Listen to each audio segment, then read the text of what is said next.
Welcome to Appa's second member connection of 2021. My name is Billy Zadig, Manager, Special Projects for Appa.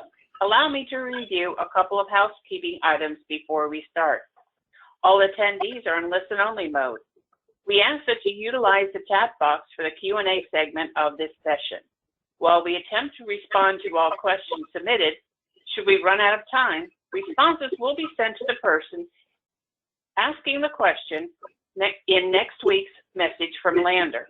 We also remind participants to ensure their speaker volume is set to their comfort.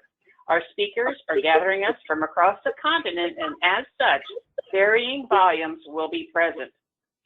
Our webinar recording will be posted to Appa's website later this afternoon. Additionally, you'll receive a follow-up email within 72 hours providing designated links to all webinar recordings, presentation slides, as well as information on upcoming webinars and town halls. At this time, it's my pleasure to introduce Lander Medlin, Appa President and CEO. Lander, take it away.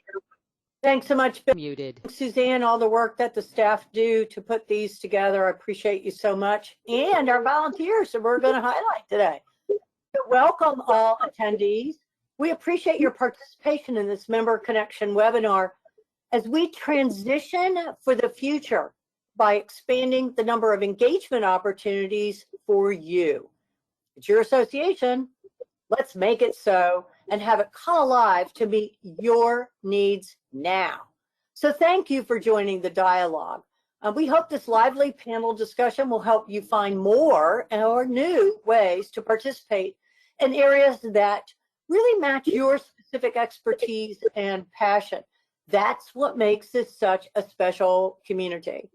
Now, coming off of a successful governance transition to by the International Appa Board, the regions, and the chapters, we're really excited today to hold this second Member Connection webinar to explore volunteerism, all aspects of it. So you're the reason we exist. You're the reason we have such quality content and programming. You're the key to Appa's success. I mean every word of that. So this is why we chose this broad-based panel who will highlight their specific interest area, why they got engaged, what they've derived as benefits.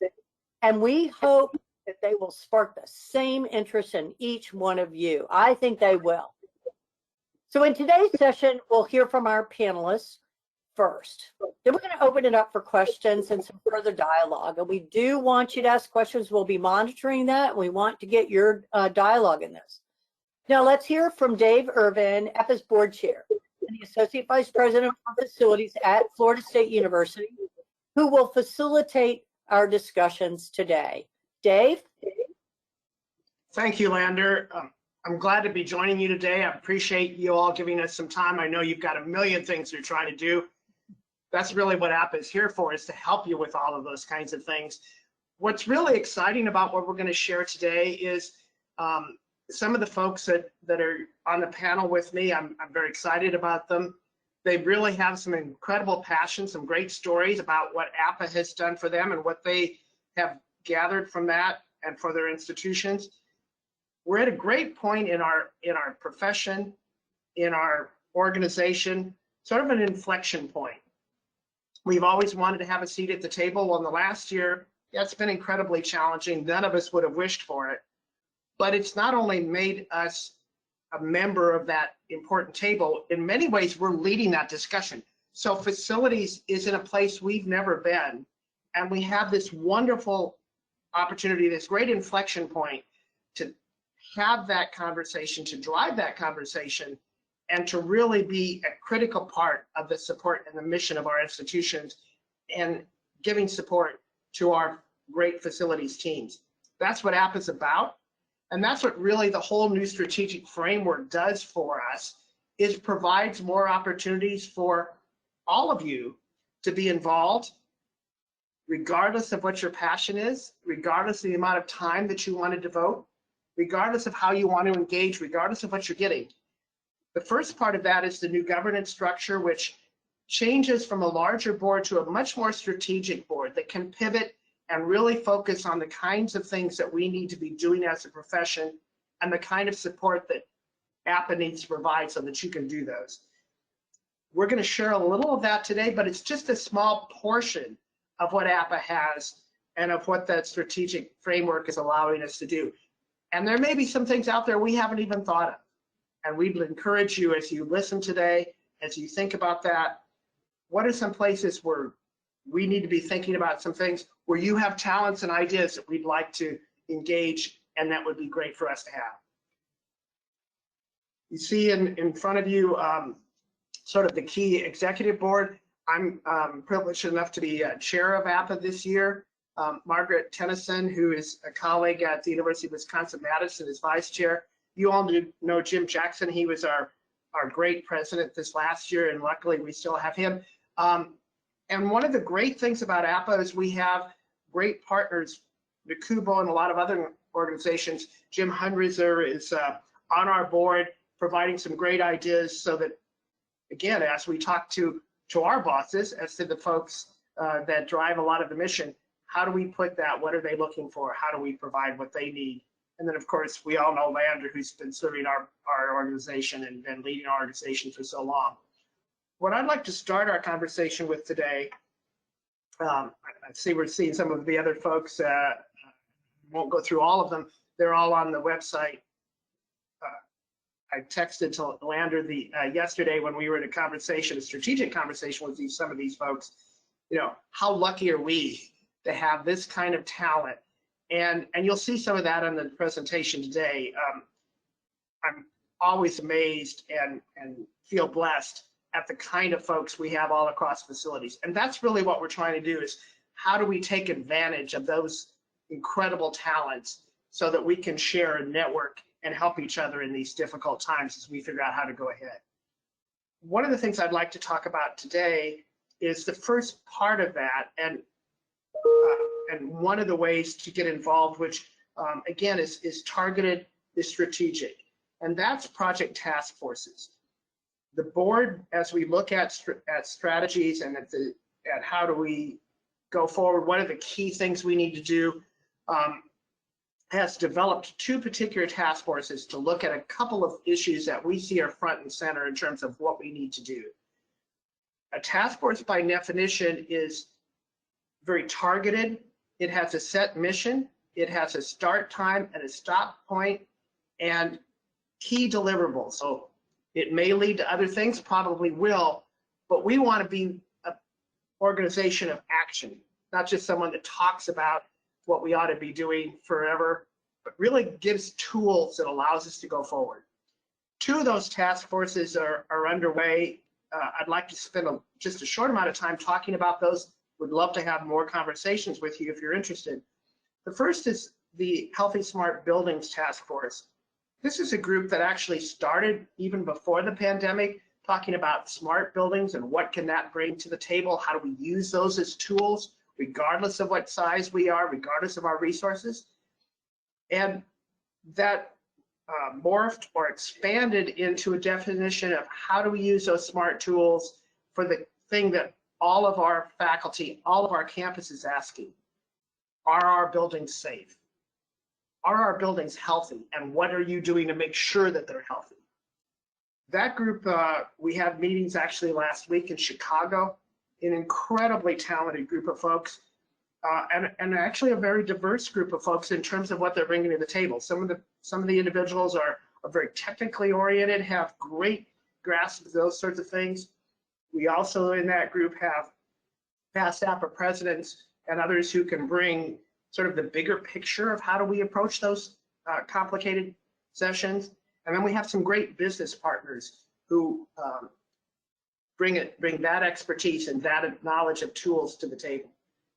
And what was exciting last week is that we ended that by expanding that conversation to some really exciting potential business partners, Walmart, Google, Microsoft. It's part of what Appa is trying to do. What we are doing is saying we can't be it alone any more than on our campus we can have those conversations alone. We need those partners. And that's what Appa National can do, is reach out to those partners and combine the expertise and the talent they have with what we all bring to the table. really an exciting task force. They're going to be doing some additional things and working on a tool that we can all use to analyze our buildings and figure out where do we put those investments to have the best impact on making sure that our buildings are healthy for all of our campus.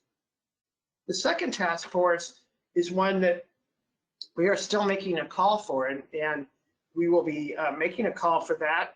We'll be asking for representatives from each region, but also looking at how do we have folks from across the spectrum of our facilities. And that is a really critical thing, diversity and inclusion and equity. I've got to tell you, something that's a passion of mine, and I think if you all look at your campus missions, I haven't seen any campus mission that does not have this front and center in terms of what each of our campuses are trying to do. And there's a great reason for that. None of us will have enough people. We never will have enough people. We will never have enough resources. And so we have to make sure that those folks who are on our team, we're maximizing their ability to participate. We're using all of their talents, regardless of where they're coming from, because we need all of those. All the research shows that the more diverse we are, the more we include those various voices, the better we are as a group, the better we are at solving things, the better we are at supporting our campus. In addition, if you want to just bottom line it, if all of those things don't mean anything to you, and I think for all of us it does, in terms of making sure our folks are supported and embraced and enhanced. But if you want to cut to the bottom line, all of the research shows, all of the focus groups show that if we don't do this, we're not going to survive. We're not going to survive as an organization, and we're not going to survive as a profession. We will not be answering the challenges and addressing the needs of our campus and of our team, and they'll turn to somebody else. So this is a really critical thing that we are going to be looking at all across the board. How are we more diverse and including and provide equity on what Appa does, on how we provide presentations and professional development, on the makeup of our committees, on how we reach out for volunteers. And that diversity and inclusion includes all kinds of things. The sorts of things that you would normally think of, gender, ethnicity, which are critical, but it also includes diversity of ages, so that all parts of facilities are involved. Diversity of types of institutions, because we have a huge amount of institutions, whether those are K-12s, community colleges, larger institutions. We need to include all of those as well. So we'll be looking for participation in that. I hope that each of those task forces is something that you might be interested in. Turning to the second part of the many opportunities that Appa is having in many places we're looking to help is the stakeholder groups. And you see those here on the slide. We're not limited to those. So if you look at that and go, well, but my group isn't included, approach us. We would love to help you form those groups. It's very easy to do. And you may already have some and we're just not aware of them. We can give you that publicity so that others who are interested can also join you. Today, I'd like to talk and share and have a couple of panelists join me to talk about their particular stakeholder groups, because they're doing some amazing work and really enhancing, providing tools for the folks that they're working with. I'd like to start with MJ Thompson. MJ is really an incredible talent. She's a facilities manager at Salt Lake Community College. And as you might guess from that title, she's engaged in the community college engagement group, a key stakeholder group, a key part of Appa. And so MJ, I'll turn it over to you, and perhaps you can share with our group some of the great things that you're doing and some of the great ideas that you're bringing to the table. Thank you, Dave. I appreciate that. Yeah, I'm MJ Thompson. I've been in facilities for 10 years. I actually came from the administrative assistant accounting side and have been at the college for 20 years. And I got involved in facilities as an accountant, but because of my AVP, shout out to Bob Askerland, he really does care about growing our organization, our facilities team from within. So I was able to get hooked up with Appa and the Community College Engagement Group and keep learning. And I became a project manager and am now a facilities manager. So it has really helped my career path to be involved in Appa and the Community College Engagement Group. So I really appreciate that. Some of the things that I think community colleges face uniquely are funding and space utilities, keeping up with emerging technologies. So we're able to have like-minded people who can discuss specific facilities needs for our community colleges. And we discuss current issues and how to address them, what has worked and what we can do to improve things, especially through the pandemic. We have talked about issues such as proxlock systems, custodial standards and cleaning during the pandemic, innovative air handling techniques to enhance smart buildings, which ties right into what you said, Dave, setting goals to support Appa's board and regional presidents, information exchanges on solar panel projects, VoIP phone usages and security, our relationship with facilities and IT training teams, and what we can do to keep things secure and internal networks. We've also gone over active shooter and hostile event responses, social media projects, HVAC federal funding, and energy efficiency, ASHRAE epidemic task force guidance, and other topics of interest. And I'd like to give a shout out to Tony Guerrera, Tony Ishan, JB Messer, David Hook, and others that have been involved in the Community College Engagement Group. And from my understanding, we have over 20 community colleges across the country that are involved in this. That involves Tulsa, Virginia, Massachusetts, Baltimore, Brown, Portland, Kirkwood, Michigan, San Mateo, Sandburg, San Juan, Illinois, College of Lake County, Southwest Virginia, Central Oregon, Pima, Casper, Johnson County, Maine, and Trinity Valley College. So as I might have missed a few, and I apologize if I did, but as you can see, we're a very diverse group from all over, and we love meeting monthly. How I got involved was when we could meet back before the pandemic. I went to Appa seminars, and a funny story is I hadn't gotten much sleep the night before and had just met Lander. And as you know, she's a wonderful person and remembers everybody's name.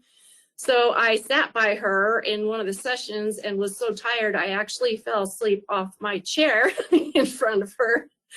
And but lesson learned, stand up when you're tired, but also just the camaraderie and mentorship that goes on. I was able to continue to be a part of Appa, and in the community colleges, the engagement group, we still meet. We met not only at the Appa conferences and had breakfast and met during the networking, but we continue to meet monthly to discuss all these issues. And I'm passionate because we've been able to create Excel spreadsheets that help us with the FPI and getting the information in there accurately and timely. And there's just a ton of other things we do, and I hold it close to my heart. And we welcome anyone else that would like to be a part of it, or any other board or breakout community, and giving back to this so that we can all stay involved and create what we want as a group.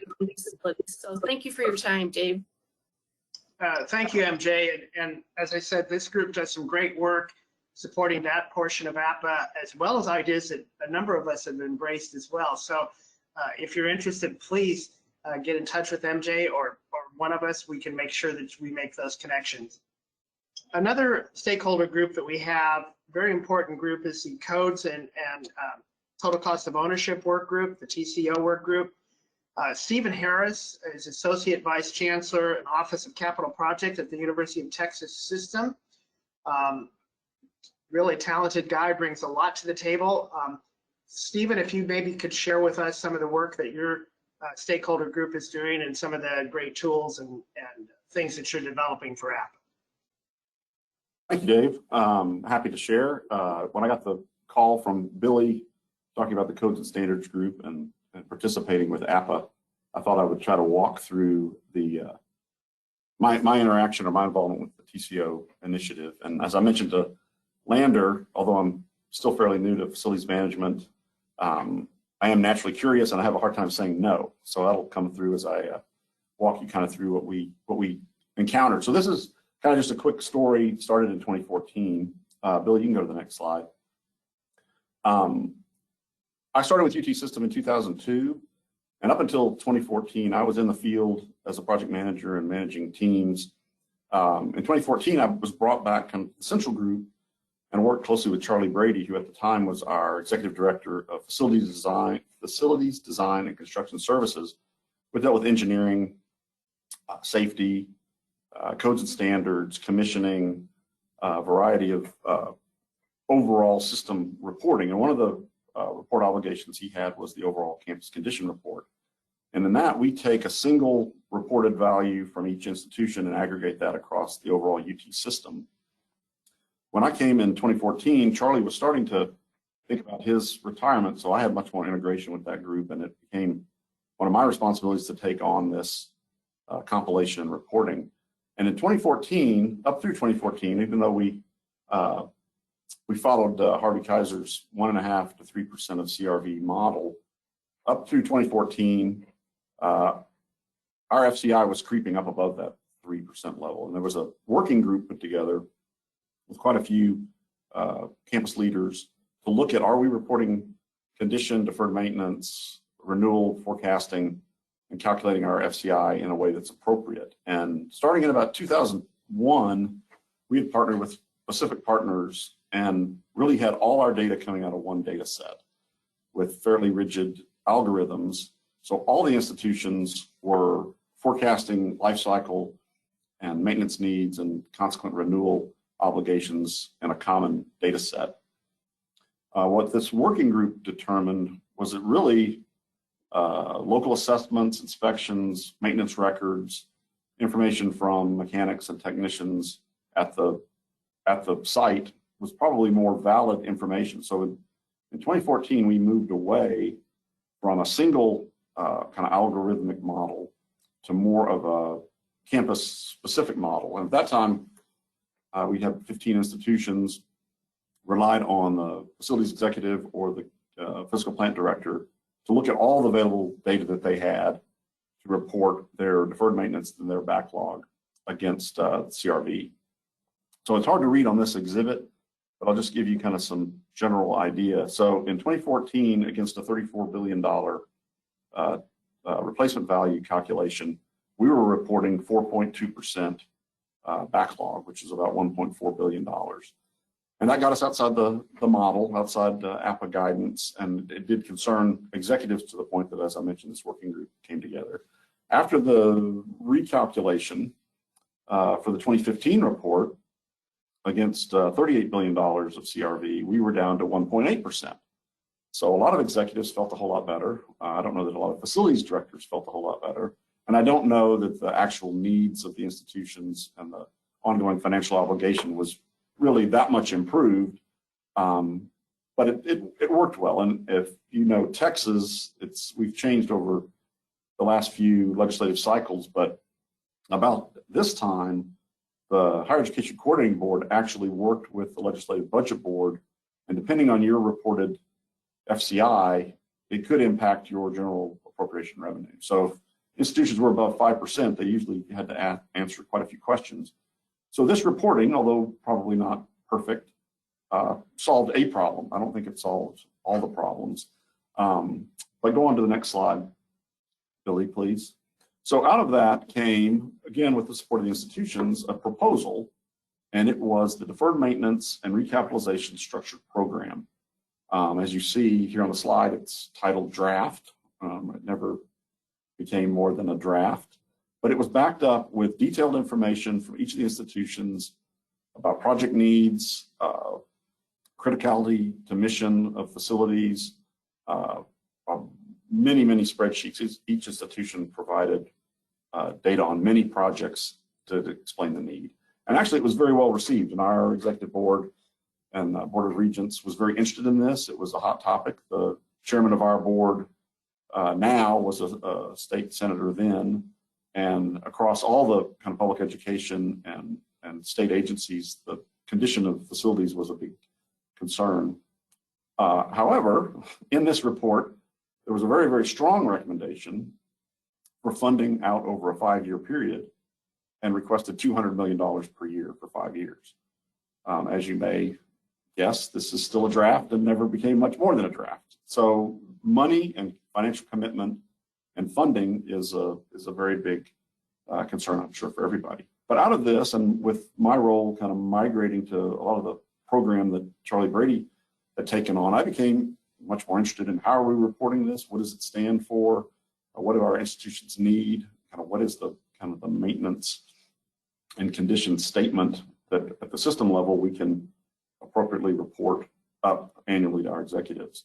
So either through talking directly to Anna Teamer or at a conference, I actually don't remember, and I'm probably blocking it a little bit, but I heard there was with Deke Smith, Anna Teamer was heading up a total cost of ownership initiative. And I thought that makes sense. That aligns with this annual challenge. And I thought, I know Anna, I'll call her and maybe be the fly on the wall and maybe attend a meeting or two and maybe get a copy of a report here or there. So I called Anna, and I'll paraphrase, and she was always very pleasant and nice. And she said, well, thank you. You know, I'm glad you're interested. This is something that I think very much will support the kind of questions you're asking. And if you can help, that'd be great. And I said, well, yeah, just let me know. And soon thereafter, I was appointed to a working group, sub-working group with, headed up by Dwayne Hickling and Jim Whitaker. And we were off and running on the TCO standards. So you can go to the next slide, Billy. So we were assigned 2 of the key principles, and as a working group, quite a few phone calls, a few in-person meetings, getting together at conferences. I admit I was no expert. I brought to this some of my own concerns, wanting to gain information and learn a little bit more, and certainly help steer better practices as best I could. But it turned out to be just a great opportunity. Great folks, easy to work together. You're never alone in this. You really do work as a team. It's very collaborative. There were other teams assigned to other key principles, and there was a lot of integration of the effort. I think what we created is something that's useful. I think it's, personally think it was well put together. I think Deke's and Anna's leadership was invaluable. Helped me learn more about ISO, helped all of us collaborate better with other existing standards that some of you may use or rely on. And it was a 3-year commitment, and actually time moved very quickly. That first part 1 was, as noted, was issued, and then we moved into the part 2 implementation. And the organization of this standard came out of this group. We worked through a lot of challenges and ideas.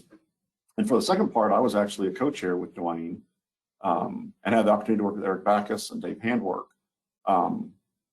But I learned a lot. I think I brought something to it. I never felt out of my element. I enjoyed the process. It really helped me meet some people, learn that, you're not alone in this. There's a lot of people going through the exact same thing you're going through, and there's a lot of good resources and very helpful people out there. But going to the next slide, Billy. But consequently, now, again, I won't dwell on this too much, for 2021, we're reporting against fiscal year 20, and even with all our good work and good intentions, we're back up above 3% as an aggregate number. So I don't think we've solved the deferred maintenance capital renewal challenge. We're going to continue to work on this. But again, it showed me that there's resources, there's assistance, there's standards, and there's work to be done. But go on to the next slide if you could, Billy. But what I learned through the TCO effort was I learned a little bit about the ANSI process. I learned a little bit more about Appa. I learned, I met a lot of folks.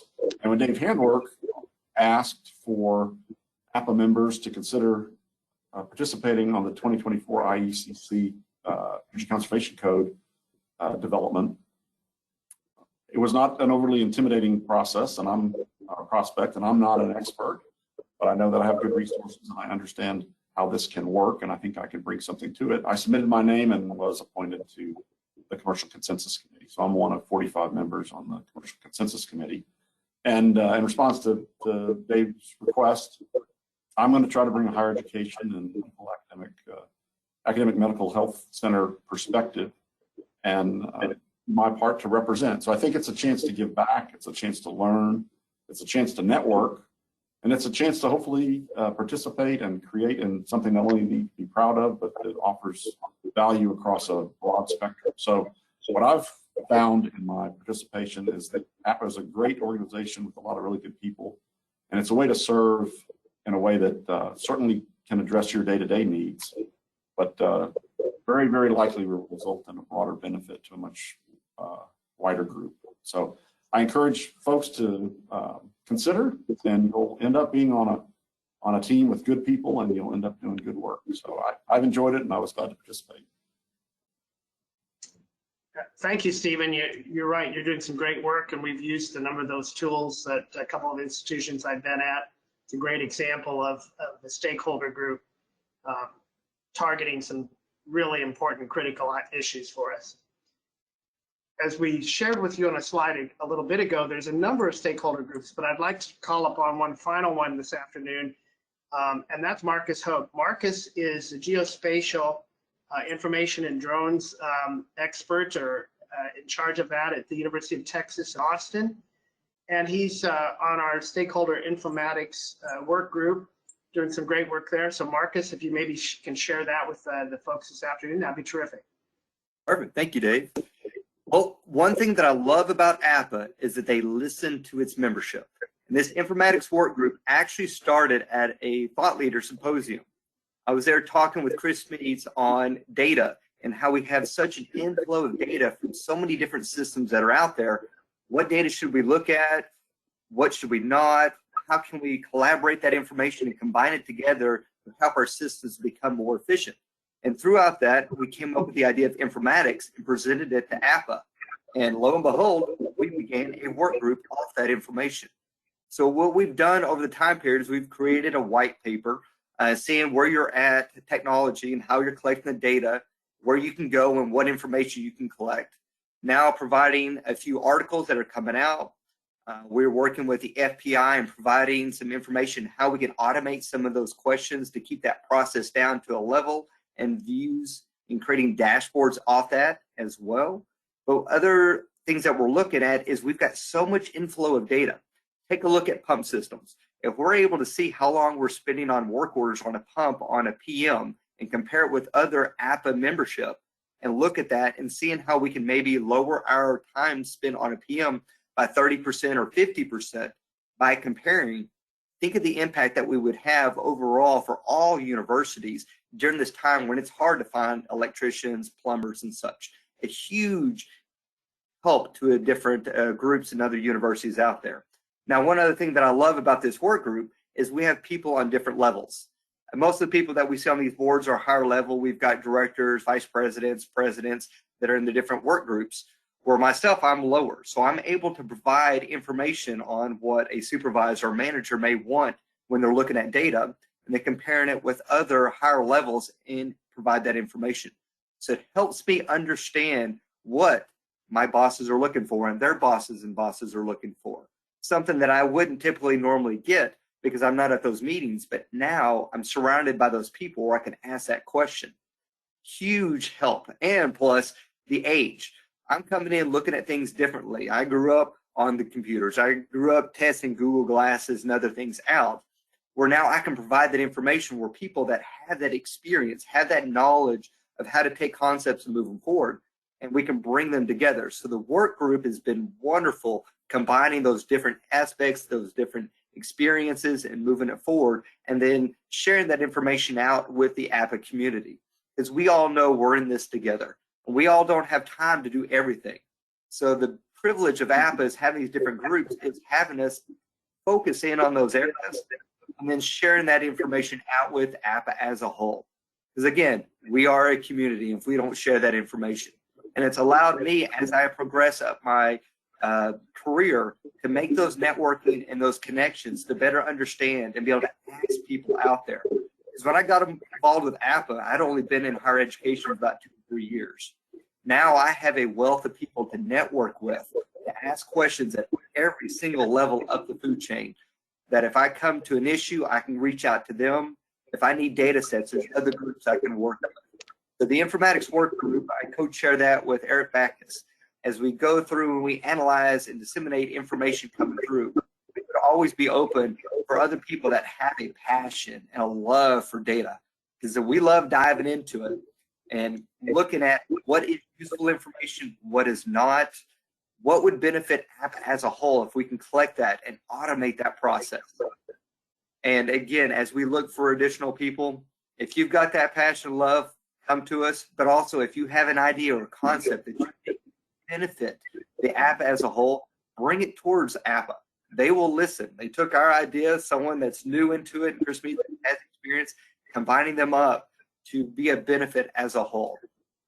Because as we work together, we can all improve during this time. We know it's been a time struggle, but together, as you're not alone. We're working to this as a team, and that's what these groups are all about. Thank you, David. Appreciate it, Marcus. We're wrestling with that too. How do you do actionable data and take this massive information and target it? So appreciate the work that this stakeholders group's doing. Marcus is doing some great work in Texas and in Appa. If you're interested, please join them. I know they would appreciate additional folks looking at that with us.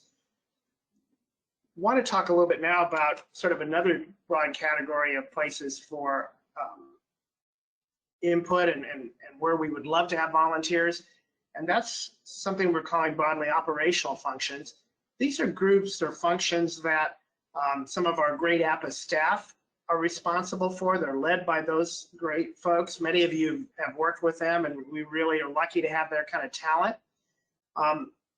But there are places where they alone can't do it. We don't have that kind of bandwidth. There's so many things that we as Appa want to try to do. We need volunteers to assist that great staff. So I wanted to talk today and give you just a couple of examples of those. You see that many of them there on the screen, but wanted to share the stories of a couple of those groups. The first one is some team that looked at our recent virtual facility summit and did reviews and evaluated potential presentations. And I know that a number of institutions have talked about how great that virtual facility summit was, the breadth of the presentations. Rick Davis, who is retired from Evergreen State College, was involved in that, and want to give Rick a little chance today to talk about what that group did, what they brought to the table, and maybe that'll inspire some of you as we make calls for future efforts in that regard. Thank you, Dave. I'm really honored to be here, and I retired 4 years ago. One of the things I asked before I retired was, what am I going to miss about work? The other question was probably easy and natural, what am I not going to miss? But one of the things I decided I was going to miss was my professional contacts, and specifically Appa and other great folks that I worked with who understood problem solving and really enjoyed doing that. So the other thing about retiring is that you have to have a plan, and that was thrown to bits with the pandemic. So the Appa work has been a really great continuation of some of the best aspects of my professional life, and I really appreciate it. The other thing about Appa, and other people have talked about this, is you enter at any level and any level of knowledge, and you can still help. And so I really enjoy my review work at this point. It's usually short term. It's got tight deadlines, and so it's very intense for a short period of time. It's perfect for a person that's retired. It's a lot of fun.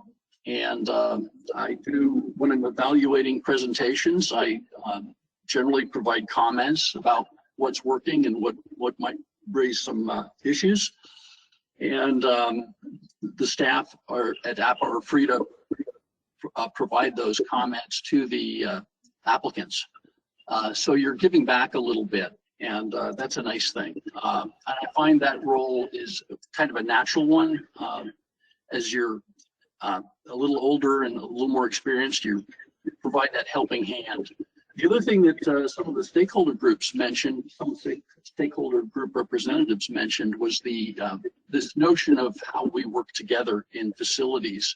And it's so true, and that's what Appa does. And so we learn from each other. We learn what the common problems are in higher education, what the unique ones might be to our own institutions. And that's of great value to us. Another thing about Appa that is wonderful is they know how to say thank you in so many ways. So they're just very positive. They help people move in their career, and they are always appreciative of the effort.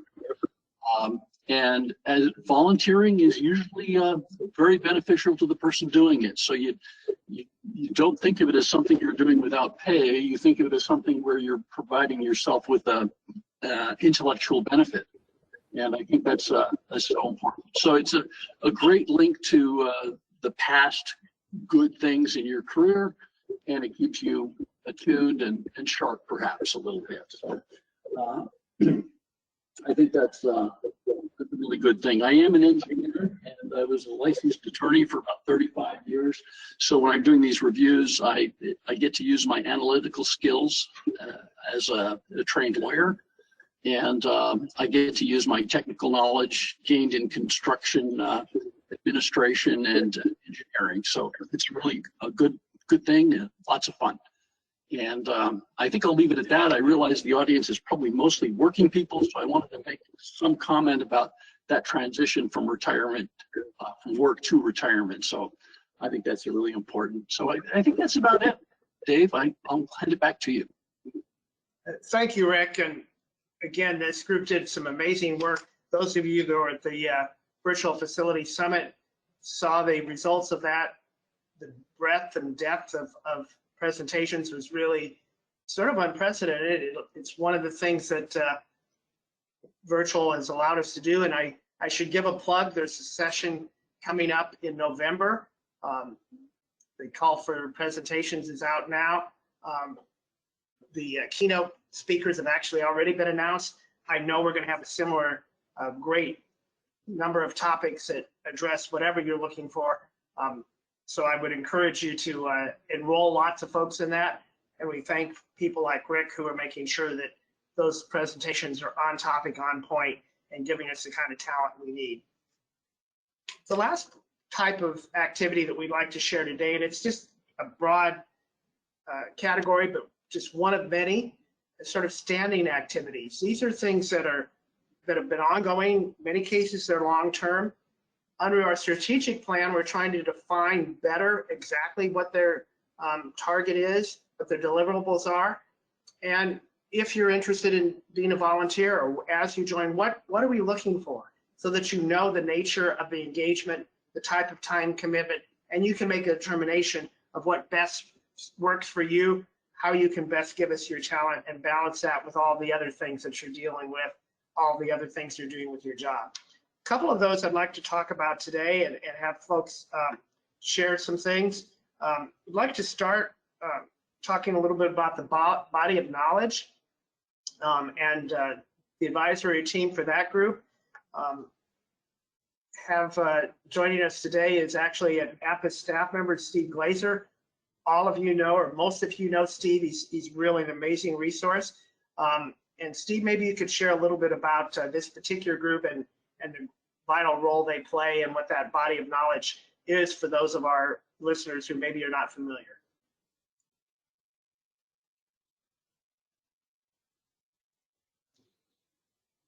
Steve, I think you're on mute.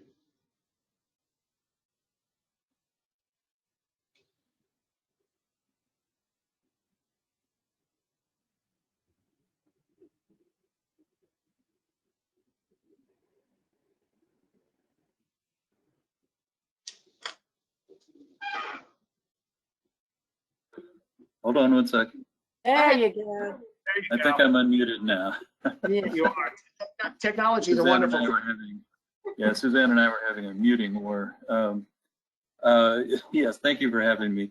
Appa's body of knowledge, the BOK, is a searchable online database of 60 plus chapters of foundational content that's required by facilities professionals at our colleges, universities, schools, museums, and other educational organizations. In addition to more than 60 chapters of valuable content, the BOK has corresponding shorter abstracts that you can browse before diving into the full chapter. In fact, the BOK is a member benefit, and the abstracts are open to all.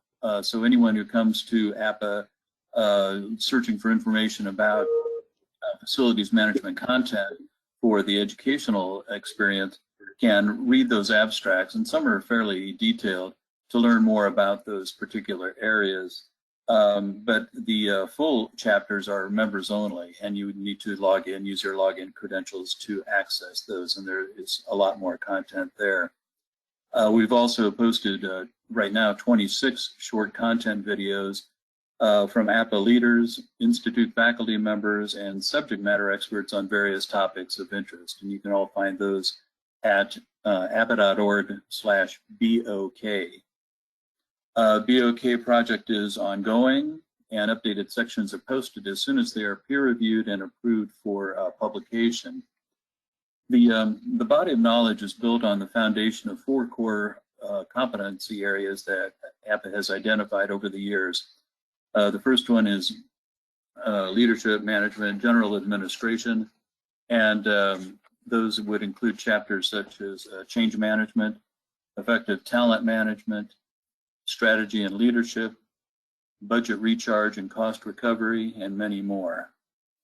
The second key core area is operations and maintenance, where we've got chapters such as electrical and mechanical systems, work management, custodial and grounds operations, deferred renewal, and again, other preventive maintenance and other topics related to O&M. The third major section is energy and utilities. You've got energy systems master planning, heating and cooling plants, conservation and sustainability, water supply and stormwater systems, and many other chapters in there. Each section has about an average of 15 chapters. The fourth one is planning, design, and construction, where we've got building information modeling, design management, construction management, project delivery, programming, and again, many other related topics to PD&C. You can find that the resource under the links to the BOK under the resources tab on the website, or in the quick links section that is at the footer of every page within the Appa website. So you can get directly to the BOK from virtually anywhere on the website. And now how members can connect with BOK? Well, the first, of course, is using it as a resource for facilities management students. We've had researchers use the BOK, both Appa researchers and others. It's an excellent resource for new employees, to your staff, if you want to try to get them up to speed on the basic tenets, basically, of educational facilities management. And it also is a refresher for current FM staff. You're never too old to know everything, and all of you work with so many comprehensive components of facilities management. Even your expertise, your individual expertise, and education can't cover it all. So the BOK is a good resource to go to when needed. It's also the content resource for members seeking and studying for the CEFP credential provided by Appa. That is the Certified Educational Facilities Professional. It is an excellent benefit that we have many folks within Appa, and some even outside of Appa, who have sought and earned the CEFP credential based on their study of the BOK, their work with cohort groups and in learning the content from the BOK, and then of course being tested on the knowledge for that. If Steve Marashevsky were here, he's at University of North Texas administration, but he previously was at Penn State University, and he did a wonderful thing several years ago where he used the BOK, broke it down into sections, and had basically lunch and learns with his staff, with his directors on up, and they would study the BOK, and then they were urged, the staff were urged to take the CEFP exam, and many of those Penn State directors and supervisors and associate directors and what have you do have the CEFP credential that is very beneficial for their careers. And so we've adopted that. There's a program called P2P, Pathway to Professionalism, that uses some of those concepts, and of course the BOK is content, and we urge you to consider participating and signing up for those if you haven't done so yet. And when it comes to how you can be connected more with the BOK, is that we do need ongoing help for authors, subject matter experts, content readers to review current content, and to help us basically advise us either individually or in a group setting to improve the chapters that we have, and also peer reviewers. Once a chapter is completed, either a new chapter or something's been significantly revised, we always send it out to at least one peer reviewer who has not been connected with the BOK to assess it, give us that clear view, clear vision from an outside source. And so we previously had a structure where we had content coordinators, one from each, one for each of the 4 core areas. And those are volunteer members. Steve Marashevsky was the planning, design, and construction one most recently. And but we found that over time, and this was even before the pandemic, that it was very difficult to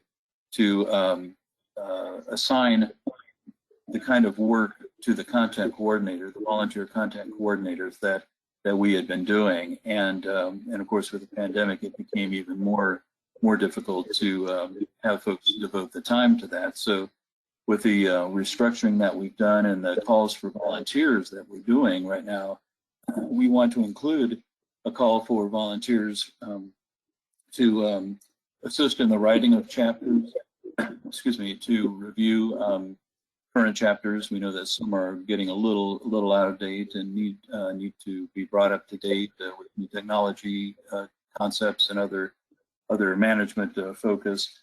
And so we are, we just have, I think Dave mentioned that we have a current call for volunteers out right now, which closes next Friday, the 24th, for member engagement, for continuous learning, and one for communication strategies. That will close on next Friday, the 24th, and we urge you to sign up for those if you are interested in any of those particular areas. And more detail is on the website for each of those areas. For the BOK call for volunteers, we plan to send something out in about 2 weeks. And October 1 is our target right now, and we're working on further details and sign-up information and what have you on that. But we have a lot of expertise and knowledge out there in the Appa membership, and we think this is a great opportunity to involve you, more of you, in the BOK, the body of knowledge activities. So I think I'll leave it there, Dave, and get it back to you. Thank you very much. Appreciate that, Steve. Again, as he said, there'll be a call for volunteers, but you don't need to wait for that. If you're interested, by all means, contact Steve or one of us. We can get you connected. Steve mentioned one of the areas that does have a call for volunteers out now, and that's the communication strategy team. That's a fairly new group. It's a outgrowth from a communications committee that we had as part of the strategic framework, as part of developing bylaws. And it's an area that, those of you who know me, it's particularly close to my heart. Sam Ledford, former colleague of mine at the University of Tennessee, Knoxville, is on this group, and unfortunately she can't join us today, but I wanted to talk about this a little bit because it's something that really touches all of us and really touches all of these kinds of things. So we've shared just a little bit this afternoon or this morning about just some of the places that we need volunteers, just some of the places that we would love to have your talent, just some of the places that we're developing tools. The question is, how do we get that information to the folks that are interested, either interested in needing that information and those tools, or interested in participating? And further, how do we communicate with the wider higher education team, with other organizations? How do we tell our story? We're great in facilities about dealing with the issue at hand, those crises, doing the work orders, going from job to job, juggling all those missions, all those plates. But we usually don't take time to tell our story. We usually don't take time to relay to our folks additional tools until they need them. It's better to be proactive in terms of giving them to everybody. So the communication strategy team is going to be looking at how do we do that, and how do we do that in ways that are most beneficial, most productive in terms of telling the story and folks getting the information. The BOK actually is an example of that. Way back when, the BOK was sort of this set of encyclopedias, because that's how you developed information. Now it's an online tool that's searchable. As Steve said, there's a series of short videos. And so the communications team will be looking at those. How do we use social media? How do we do a lot of things that provide that information in an actionable way, in the kind of formats that are engageable regardless of where you are in Appa, regardless of who we're trying to tell the story to, and in ways that we can take to our CFO, to our presidents, and have that engaged conversation. So some great things that this team's going to be looking to do as a key part of the strategic framework, and we would love for any of you that are interested in this kind of topic or have these kind of skill sets, by all means, join us in that conversation. We spent just a little bit of time this afternoon. We've touched on just a few things. Really have appreciated being joined by some of my colleagues who are incredible in terms of what they bring to the table. If you will, just join me in giving them some applause, giving them some thanks for all they're doing for Appa and for our profession. We would love to have you join us. Hopefully there's some things here that excited you, but if not, go on the website, talk to other folks in Appa, and if you still don't see anything, reach out to Lander, reach out to me. We would love to hear your ideas. Now's the perfect time for that. Now's when we need your talents and skills. Now's when we want you to be part of this. Now's when you can have a real difference in your career, in your institution, in our profession. So with that, I'll turn it back to Lander, because we really want to hear perhaps some of those ideas now, maybe the questions you have now. So we'll open it up for that conversation. Again, this is meant to be the start of a dialogue, not the end. Really welcome you engaging in any way that you like and getting those questions to us. If not today, certainly in the future, would love to hear from you. So Lander, if you could follow up and see what some of the folks are asking, that'd be great. Absolutely. And I've been getting them very interesting, not only by the questions in the question board or in chat, but also on email. I already got someone. I'm going to call you out, Cameron. Cameron Christensen, the son of Doug Christensen, by the way, has asked, and this is really great because people were asking through the regions and the chapters. Well, you know, the ones you just issued, those 3 that we mentioned on Monday the 13th, all have 3-year commitments. So what are some things we can do in the shorter term? So we were giving you some of those ideas today. If you take a look at the stakeholder groups, you're going to see where we have a number of opportunities. But the really cool thing Cameron did, and I'm going to call him out, is he proposed a new stakeholder group. He's now at Juilliard, and he's proposing that he form a stakeholder group around the conservatories, because that's what those are, and there are a number of them in not only the Northeast, but it might sort of rally the troops in there. And that would be a great one that Cameron could run. So we'll follow up with next steps on the website.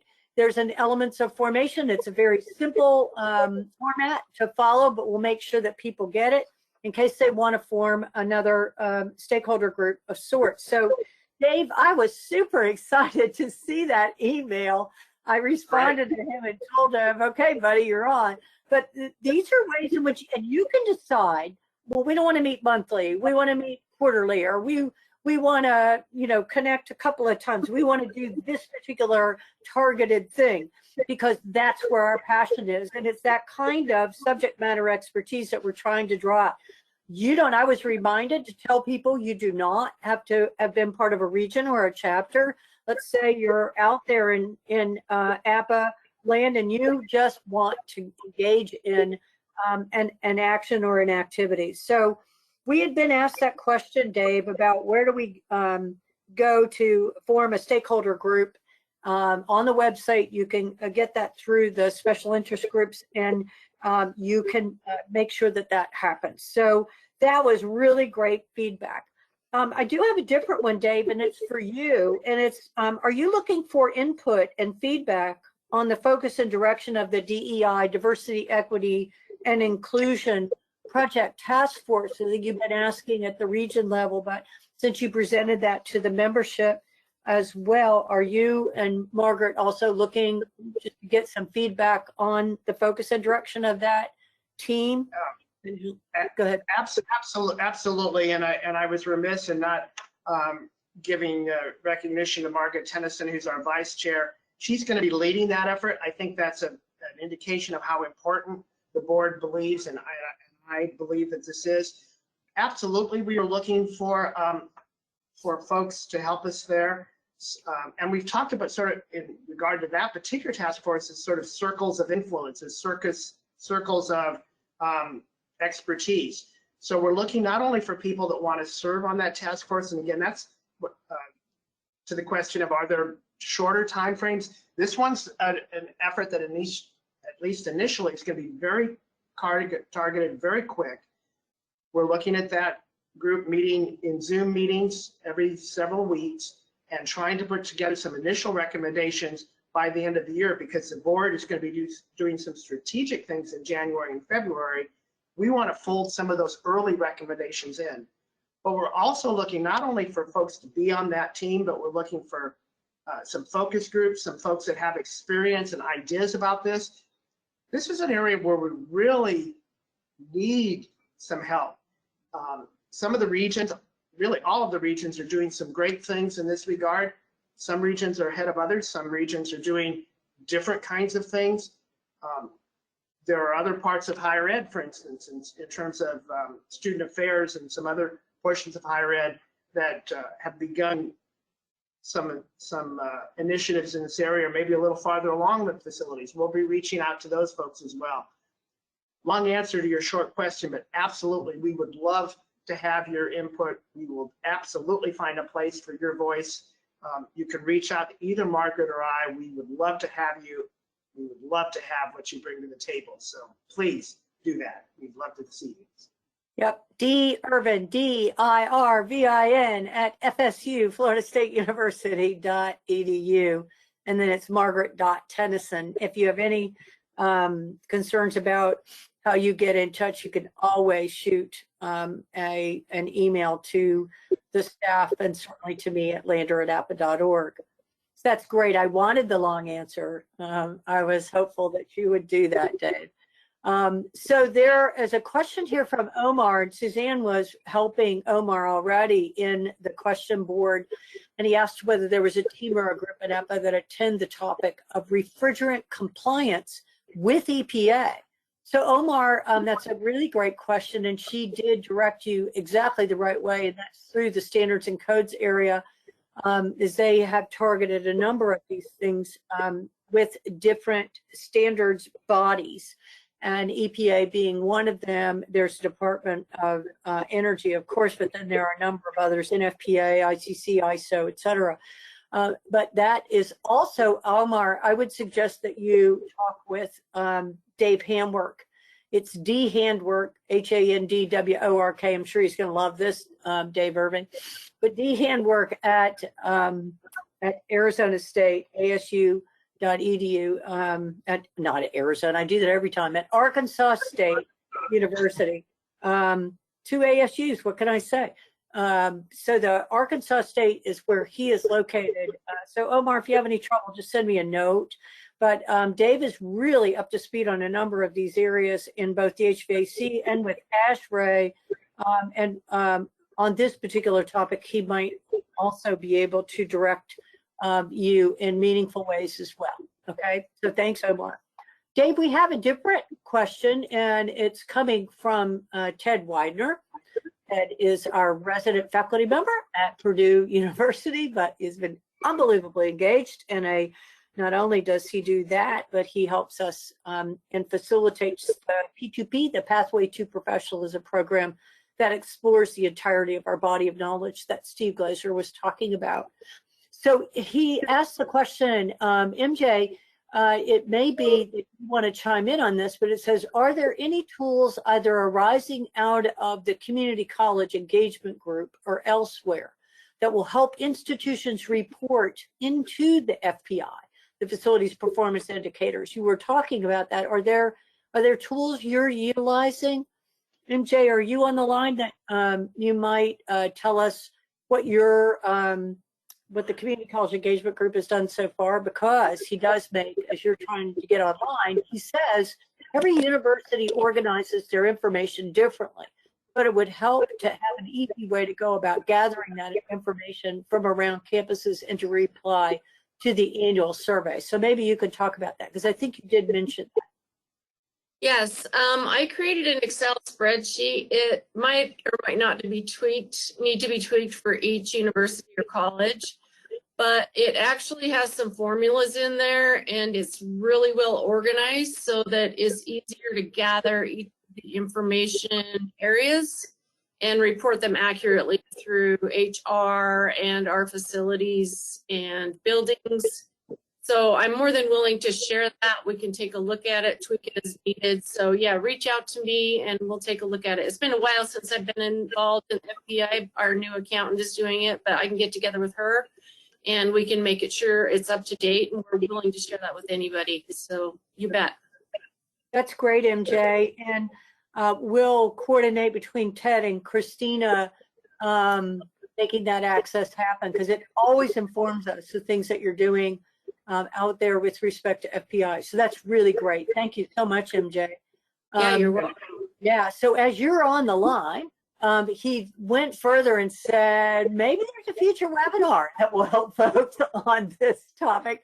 And so it may be that you or your accountant could get pulled onto that webinar, but I do think it's a great idea. This is where the best ideas come from, is from all of you about the topics you need webinars to present. So, you know, we've done this through AFS and VFS, but this is a great way to get folks engaged. So, MJ, you wouldn't have any problem with that, would you? Nope, I would be more than willing to help at any time. Thank you. Okay, that's excellent. I can fall asleep in front of you and still survive. I can present anytime. That's great. That is great. I think that's a great idea, because I think there's a lot of institutions that wrestle with that, not just community colleges, but many of us of various sizes. So I think that would be really well received and be really helpful to have more of our institutions engage and provide that information. I think would help all of us. So we'll make sure we follow up with that. Yeah, and the interesting part is that Ted followed that with, you know, FPI is a great way to meet other folks on campus. MJ, Dave, you've both been involved in that, and you know that the data doesn't just come from facilities, it comes from other places, and so you're able to meet folks that, and he said it, that can help improve the image and the brand of facilities. We have this newfound relevance. It's one of those, like it or not, as a result of the pandemic, but that gives us a way to strengthen our brand and ensure that folks see the kind of resource that they have available in facilities folks. And MJ, I know you do that. Please give our best to Bob Askerlin, who has been a great mentor to you, I believe, Yes. right? Yes, incredible. Yes, thank you. Great, that's excellent. Thanks so much.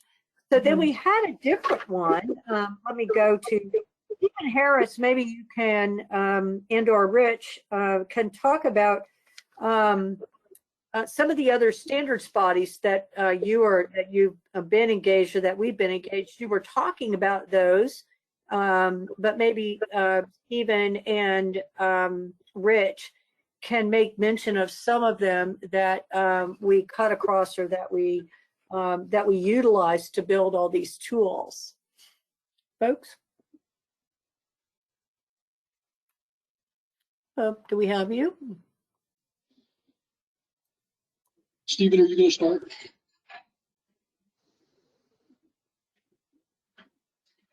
Oh, here we go. I can offer only just a little bit. I talked to Billy just a little while ago, and I'm going to work to be more engaged with the Codes and Standards group.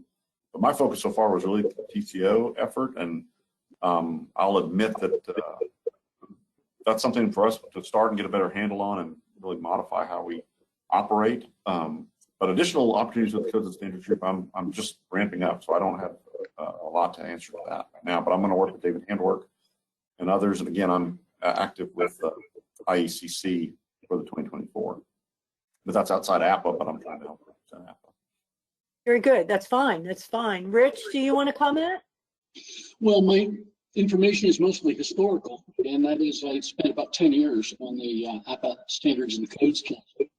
And I don't exactly know what's happened to that since, but it's been a real focus for Appa over the years. And I don't know, again, I don't know whether it's enduring, but David Handwork was a big part of that, and so is Ted Whitener, and a few other people that I think have left it. And I don't know what the current status is, but Appa is good at that. So it might need a little bit of a spark and a restart, but I just don't know that. But there is a lot of experience about that, and it's important work. That's excellent. Yeah, Appa's a key. So Rich, please go ahead.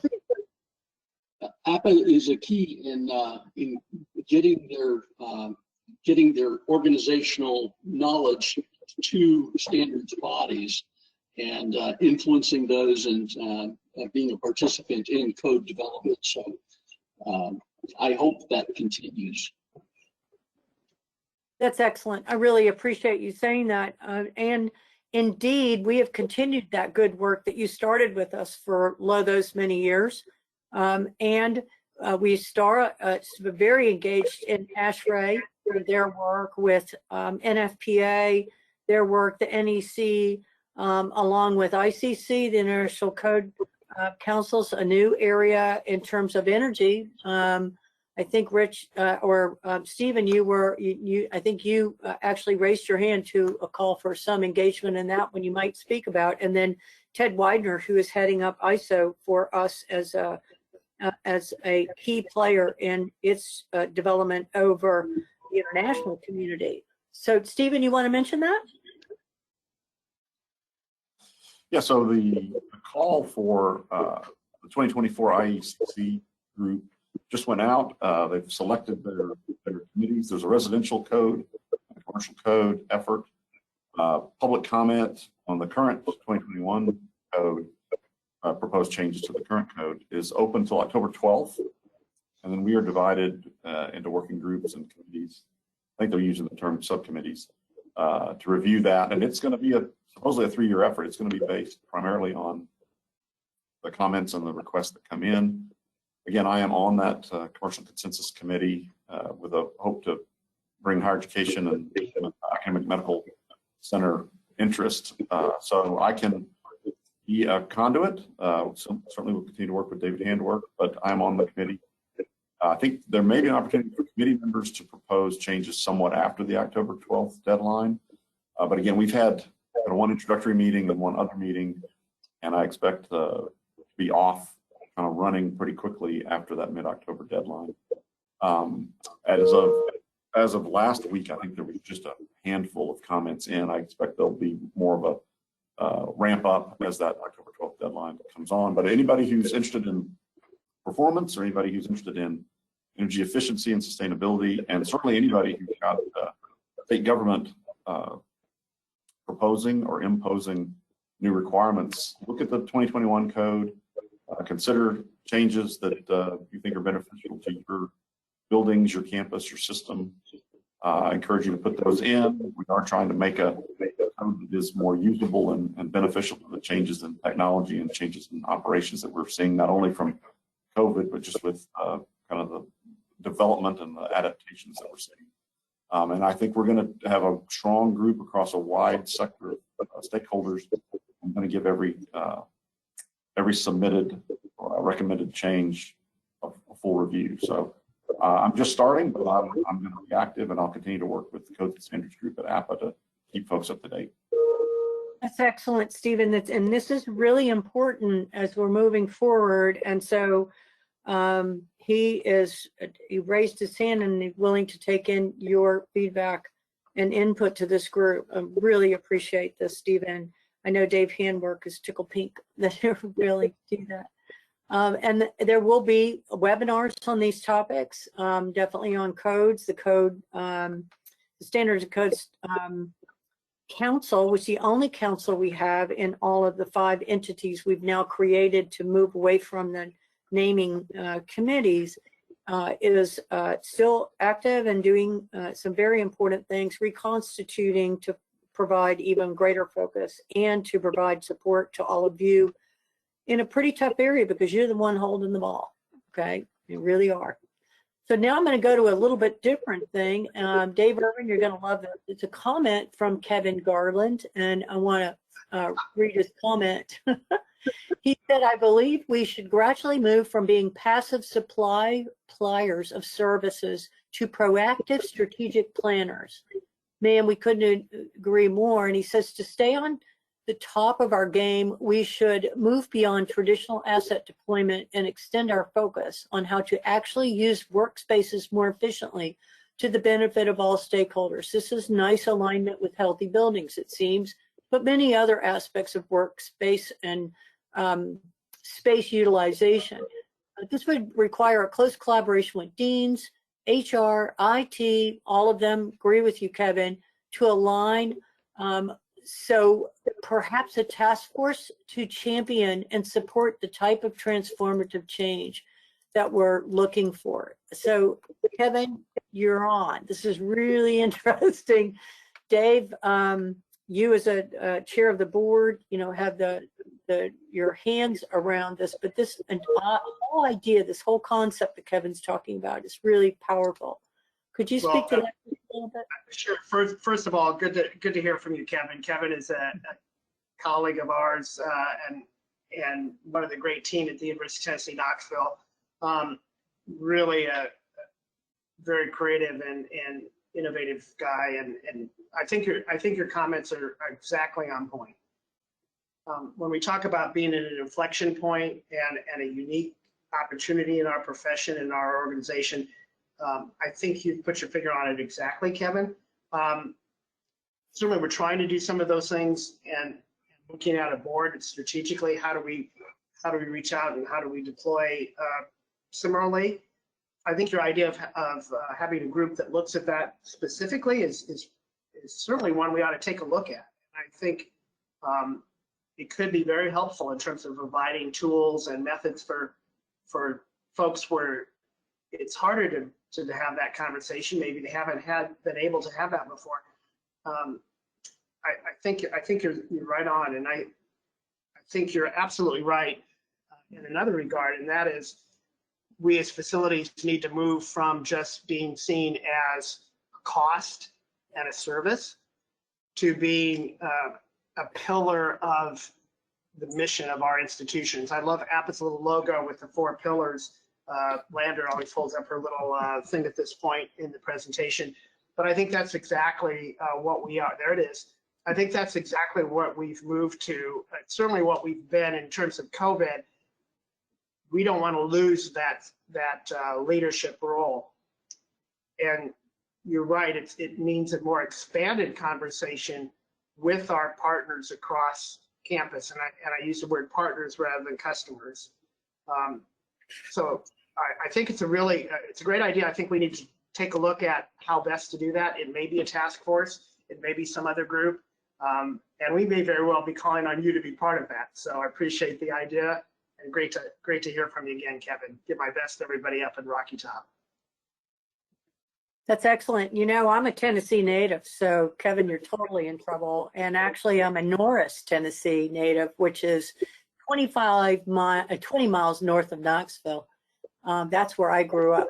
So Malfunction Junction is what we talk about.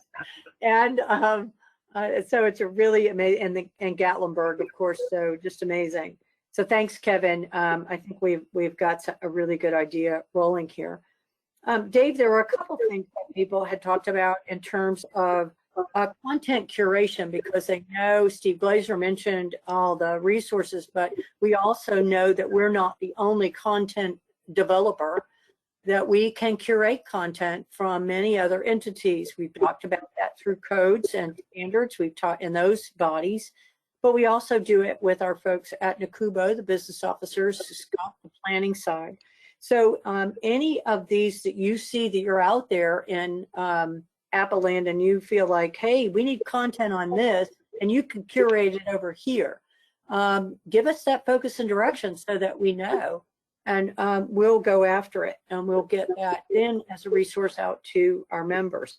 The other thing they mentioned, Dave, was lunch and learns. You heard Steve mention that. Steve Marashevsky would have done that with the lunch and learns they did with getting people certified through for the CEFP, EFP at the time, but also CEFP, Certified Educational Facilities Professional, and they were doing lunch and learns. But I guess I'm wondering, you know, the staff are trying to connect. What are the topics that people want with lunch and learns? I think that will be an interesting question. 30-minute lunch and learn that we're willing to provide. But there may be topics that you want specifically, but I would go back to this group and ask our lunch and learns the kind of thing that would be of value at your real lunch, not Lander's lunch on the Eastern time, or the fact that Lander never seems to eat lunch. But the bottom line is, you know, their lunch and learns during your real lunch on your time zone. So we're exploring that, and I think it'll be a great opportunity. And let me tag team a bit. I think we've been doing some of that. I think the staff has been seeing that, and as we talk to our business partners about the best way to engage them and the best way for them to present to us, for us to understand what they can bring to the table. One of the things we're looking at as a board is, you know, maybe the old model for a big national conference and a vendor hall. There's certainly some good things about that, but maybe that's not the only model. Maybe those are things that regions could do better, and maybe a better way to engage our business partners is perhaps exactly what you've said, having that content in key targeted things in an hour or half hour. We've looked at the board in different formats for that. So I think you're right on point. As we look at going forward, we're looking at what do we keep from things we did in the past, but maybe there's some things we've learned from COVID in terms of virtual and different ways for us to engage with each other, engage with our business partners, and also as the other individual talked about, ways to engage with other organizations. And I think that's where the national board is saying, those are places where national Appa can be value added and reinforcing in ways that our regions can't. There are things that regions do fantastic at. Let's make sure national doesn't duplicate those. Let's make sure national sets up some of those lunch and learns with big business partners, reaches out to people like NACUBO, to our student affairs colleagues, to our HR colleagues, because you're right, they have tremendous content, they have tremendous ideas. Those are places where national Appa and our strategic national board can really be benefit added. those are the kind of things we're looking to do. That's where we would really love to have your ideas. So some of those may be engaging with some of the groups that you talked about today or that you see on the web. Some of it may be other ideas. Some of it may be just things of, here's where we think it could be value added. Here's what Appa should be doing at the national, at the regional, at the chapter level. And here's the things that maybe that's not value added anymore. Maybe that needs to be done in a different way. The great thing about where we are right now is everything is possible. And we are looking at testing all of those assumptions about what's best for our profession and our organizations and for you. And so maybe you've had some great ideas in the past and you feel like there wasn't somebody that was going to be listening or there wasn't the time. Now is absolutely that time. We need your input. We're excited about your input, and we're excited about exploring some new ideas. We'll get some things right. We'll do some things and go, that didn't work so well. But I think now's the time that we can have those explorations and those new adventures together and figure out what we do as a profession. I'm really excited about all of this. Hopefully that came across this afternoon. I am so blessed that I get to be chair at this unique point in time with a organization and members who bring so much talent to the table. You saw some of that this afternoon. I know there's a lot of that out there. I want to work with you. I'm anxious to do that. We can do that in whatever way makes most sense for you. Please be part of the conversation, be part of the discussion, be part of figuring out what we do as a profession together. I look forward to working with you. I look forward to that conversation. Lander, I'll turn it back to you to kind of conclude us this afternoon. Okay, great. And frankly, Dave is exactly right. You know, there are a lot of Appa staff have a lot of resources, and we can be there for your lunch and learns. I would mention that Christina Hills has done the PCAPA's Small College and Community Colleges group FPI engagement, so they understand how to, so you can do that as well. That was recounted to me. It also been mentioned that the operational functions and the stakeholder groups are a way for you to not engage in a 3-year commitment, but these are really short, tight, targeted. I think Rich Davis highlighted that beautifully, but take a look at those because the stakeholder groups you can invent and the operational functions we will be getting to you very regularly. So we want to make sure as we go to close here that you do answer our existing call to service, our call for volunteers on the 13th for that particular one. But you also see this as a way to open the door for some new ideas that you have that you want to get engaged in. Then I would love for you to download the app called Appa 365. Try it out. Stay connected. That 24/7. It gives you a way of talking to your colleagues at your time and place of choice. And then we have an upcoming professional development offering, which is our virtual, that will be AFS, the Appa Facility Symposium, November 9 to 11. Really excited about that one. We've got we'll have some great reviewers, so we'll be looking for that. And some moderators. We want some moderators. So raise your hand. We'll give you a script, we'll help you, and you'll learn something as you're listening to these folks. We'd love to have you do these. Appa staff does them from time to time, but we'd love to have your face there. And then log into the FPI 2.0 tool. I mentioned that, you've mentioned that. There are ways that we can help you to get on GoToWebinars or any of these kind of go-to meetings so that you have a resource with which to use. So there are some other slides that you can see and if it's available resources, but I want to give a big thank you to our panel.